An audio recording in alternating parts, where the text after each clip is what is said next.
Hello, my dear students. Today, we are going to discuss an essential topic that affects our daily lives: energy. Energy powers our homes, fuels our vehicles, and runs our gadgets.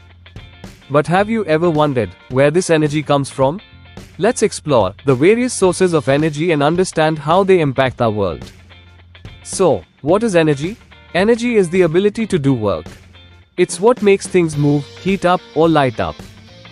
From the warmth of the sun to the electricity in our homes, energy is all around us.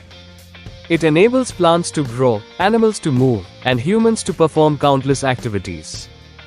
Without energy, life as we know it wouldn't exist. We get energy from different sources.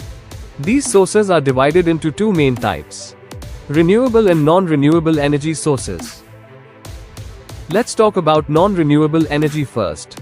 Non-renewable energy sources are those that cannot be replaced quickly. They take millions of years to form. Once we use them up, they are gone forever. The main non-renewable energy sources are coal, oil, natural gas, nuclear energy. Coal is a black or brownish-black rock. It is burnt to create electricity. Coal is cheap, but it causes a lot of pollution. Oil is a liquid found deep underground.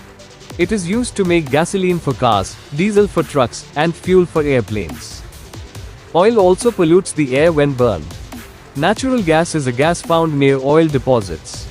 It is cleaner than coal and oil, but still produces carbon dioxide. Nuclear energy generated by splitting atoms in a process called nuclear fission. Nuclear energy produces large amounts of electricity with minimal greenhouse gas emissions. However, it raises concerns about radioactive waste disposal and the potential for accidents. Non-renewable energy sources have powered the world for a long time. But they have big problems. They pollute the environment and will eventually run out. Now, let's look at renewable energy sources. Renewable energy comes from natural sources that are constantly replenished. They will not run out, and they are much cleaner for the environment. The main types of renewable energy are solar energy, wind energy, hydropower, biomass energy, and geothermal energy. Solar energy comes from the sun. Solar panels capture sunlight and turn it into electricity. It is clean, quiet, and free once installed. Wind energy uses the power of the wind.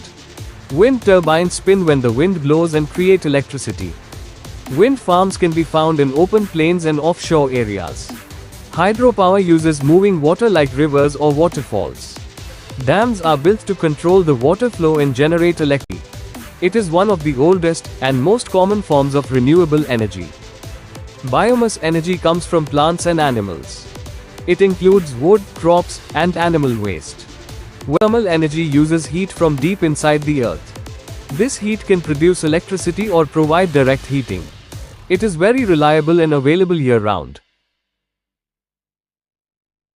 Now, let's compare renewable and non-renewable energy. Renewable energy is available naturally and continuously. Non-renewable energy takes millions of years to form and is limited. Renewable energy is much cleaner and better for the planet. Non-renewable energy causes air pollution, water pollution, and global warming. At first, renewable energy can be expensive to set up, like buying solar panels. But over time, it saves money because sunlight and wind are free. Non-renewable energy is cheaper to use right now, but it will get more expensive as resources run out. Non-renewable sources can supply constant power. Renewable energy depends on natural conditions, like sunny days or windy weather. But technology is improving to store renewable energy for later use. The world is moving towards renewable energy. But why? Because it is sustainable, safe, and better for the environment. Many countries are investing in solar farms, wind farms, and hydroelectric plants. New technologies are being developed to store renewable energy in batteries for use anytime. Governments are also setting goals to reduce carbon emissions and limit the effects of climate change. Using renewable energy is a big part of the solution. But we still use a lot of non-renewable energy today. The transition will take time, effort, and investment. Everyone, including individuals, companies, and governments, must work together.